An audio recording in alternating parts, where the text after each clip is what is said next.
Welcome to Kerala kitchen. നമുക്കിന്നൊരു മാമ്പഴ സേമിയ പായസം എങ്ങനെ തയ്യാറാക്കാമെന്ന് നോക്കാം.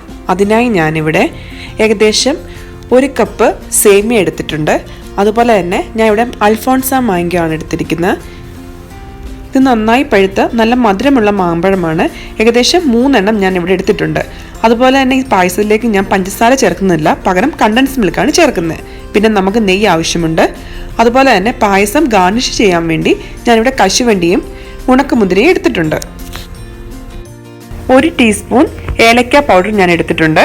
അതുപോലെ തന്നെ നമ്മുടെ പായസത്തിലേക്ക് ചേർക്കാനുള്ള പാലും നമുക്ക് ആവശ്യമാണ്. ആദ്യം തന്നെ നമുക്കൊരു പാത്രം അടുപ്പത്ത് വെച്ച് നമ്മൾ എടുത്തു വെച്ചിരുന്ന മാമ്പഴം ചെറിയ ചെറിയ പീസായിട്ടരിഞ്ഞ്, നിങ്ങൾ തൊലി മാറ്റാൻ പ്രത്യേകം ശ്രദ്ധിക്കണം. അതുപോലെ ചെറിയ ചെറിയ പീസായിട്ടരിഞ്ഞ് നമ്മൾ അടുപ്പത്ത് വെച്ച് നന്നായിട്ട് വേവിക്കണം. വേവിക്കാൻ നേരത്ത് നമുക്ക് ഏകദേശം ഒരു 1/2 ഗ്ലാസ് വെള്ളം ഇതിനകത്തേക്ക് ഒഴിച്ചു കൊടുക്കാം.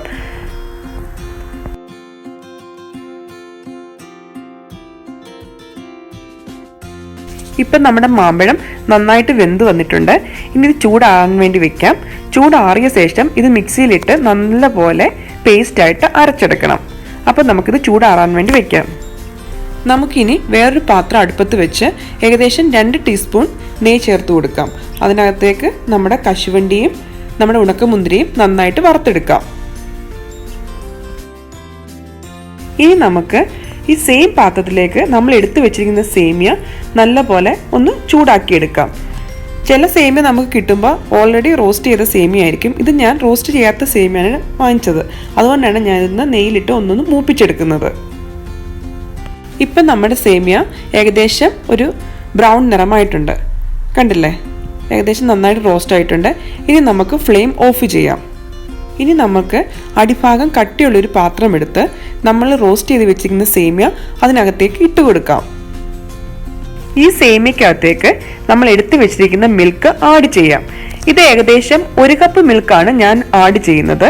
അതായത് 1 കപ്പ് എന്ന് പറയുന്നത് ഏകദേശം ഒരു 500 ml ഉണ്ട്. അതുപോലെ തന്നെ ഞാൻ ഇതിനകത്തേക്ക് കുറച്ച് വാട്ടർ കൂടെ ആഡ് ചെയ്യുന്നുണ്ട്. ഏകദേശം ഒരു 1/2 ഗ്ലാസ് വാട്ടർ കൂടെ ഞാൻ ഇതിനകത്തേക്ക് ആഡ് ചെയ്യുന്നുണ്ട്. അപ്പം നമ്മുടെ സേമിയ ഇതിനകത്ത് കിടന്നൊന്ന് വേവട്ടെ. ആ സമയം കൊണ്ട് നമ്മൾ നേരത്തെ ഓൾറെഡി നമ്മുടെ മാങ്ങ തണുപ്പിക്കാൻ വേണ്ടി വെച്ചിട്ടുണ്ട്. അത് നമുക്കൊന്ന് മിക്സിയിൽ അടിച്ചെടുത്തുകൊണ്ട് വരാം. ഞാൻ നമ്മുടെ മാങ്ങ നല്ല പേസ്റ്റ് പോലെ മിക്സിയിൽ അരച്ചെടുത്തിട്ടുണ്ട്. ഇനി നമുക്കൊരു അരിപ്പയിൽ കൂടെ ഇതൊന്ന് അരിച്ചെടുക്കാം.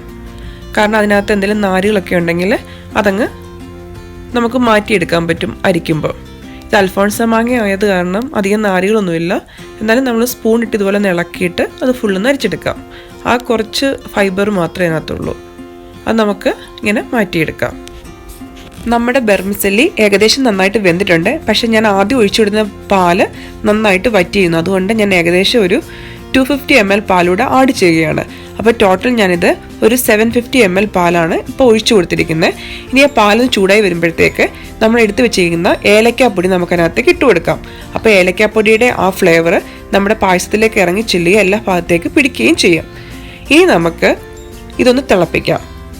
ഈ പാല് തിളച്ച് വരുമ്പോഴത്തേക്ക് നമ്മൾ എടുത്തു വെച്ചിരിക്കുന്ന കണ്ടൻസ് മിൽക്കിനകത്തേക്ക് ആഡ് ചെയ്ത് കൊടുക്കാം. നമ്മൾ പഞ്ചസാര ഉപയോഗിക്കുന്നില്ല, അതിന് പകരം കണ്ടൻസ് മിൽക്കാണ് ഉപയോഗിക്കുന്നത്. ഞാനിപ്പോൾ ഏകദേശം 3 ടേബിൾ സ്പൂൺ കണ്ടൻസ് മിൽക്ക് ഉപയോഗിച്ചിട്ടുണ്ട്. ഇനി നമുക്ക് ഇതൊന്ന് ചൂടായി കഴിയുമ്പം നിങ്ങൾ അതിൻ്റെ മധുരം ഒന്ന് ചെക്ക് ചെയ്യണം. നിങ്ങൾക്ക് ആവശ്യമെങ്കിൽ മാത്രം വീണ്ടും കുറച്ച് കണ്ടൻസ് മിൽക്ക് ആഡ് ചെയ്യാം. നമുക്ക് തയ്യാറാക്കി വെച്ചിരിക്കുന്ന നമ്മുടെ മാംഗോ പൂരി കുറേശ്ശെയായിട്ട് ഇതിനകത്തേക്ക് ചേർത്ത് കൊടുക്കാം. എല്ലാ മാംഗോപ്പൂരിയും ചേർത്തതിന് ശേഷം നമ്മുടെ പായസം നന്നായിട്ടൊന്ന് ഇളക്കി ആ മാംഗോപ്പൂരി എല്ലാ ഭാഗത്തേക്കും നന്നായിട്ട് മിക്സ് ചെയ്യണം. അതിനുശേഷം നിങ്ങൾ മധുരം ഒന്ന് ചെക്ക് ചെയ്യുക. നിങ്ങൾക്ക് മധുരം ആവശ്യമെങ്കിൽ മാത്രം നിങ്ങൾ കുറച്ച് കണ്ടൻസ് മിൽക്ക് കൂടി ഇതിനകത്തേക്ക് ആഡ് ചെയ്യാം. കാരണം മാംഗോപ്പൂരിക്ക് ഓൾറെഡി ഒരു മധുരമുണ്ട്. ചിലപ്പം മധുരം നിങ്ങൾക്ക് ആവശ്യമായി കൂടുതലായിട്ട് തോന്നും. അപ്പോൾ നിങ്ങൾക്ക് കുറച്ചുകൂടെ ഒന്ന് ആഡ് ചെയ്യാം. പക്ഷെ ഞാനിവിടെ ആഡ് ചെയ്യുന്നില്ല, കാരണം എനിക്ക് ഇതിൻ്റെ മധുരം ഏകദേശം പരുവമായിരുന്നു. അതുകൊണ്ട് ഞാൻ കൂടുതലായിട്ട് കണ്ടൻസ് മിൽക്ക് ആഡ് ചെയ്തില്ല. ഇപ്പം നമ്മുടെ പായസം ഏകദേശം ആ പരുവമായിട്ട് വെന്തിട്ടുണ്ട്. നമ്മുടെ മാംഗോ എല്ലാ ഭാഗത്തേക്കും പിടിച്ചിട്ട് മാംഗോയുടെ ടേസ്റ്റും നമ്മുടെ പായസത്തിനുള്ളിലേക്ക് കടന്നു വന്നിട്ടുണ്ട്. ഇനി നമ്മൾ വറുത്ത് വെച്ചിരിക്കുന്ന നമ്മുടെ കശുവണ്ടിയും കിസ്മിസും ചേർത്ത് നമുക്കിത് ഗാർണിഷ് ചെയ്യാം.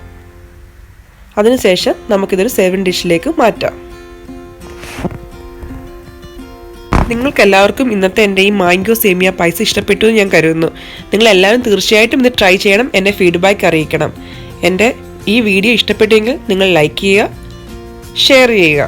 അപ്പം എൻ്റെ ചാനൽ സബ്സ്ക്രൈബ് ചെയ്യാത്തവർ തീർച്ചയായിട്ടും എൻ്റെ ചാനൽ സബ്സ്ക്രൈബ് ചെയ്യണം. ഇതുപോലത്തെ പുതിയ പുതിയ റെസിപ്പികളായിട്ട് നമുക്ക് വീണ്ടും കാണാം. അതുവരേക്കും ബൈ.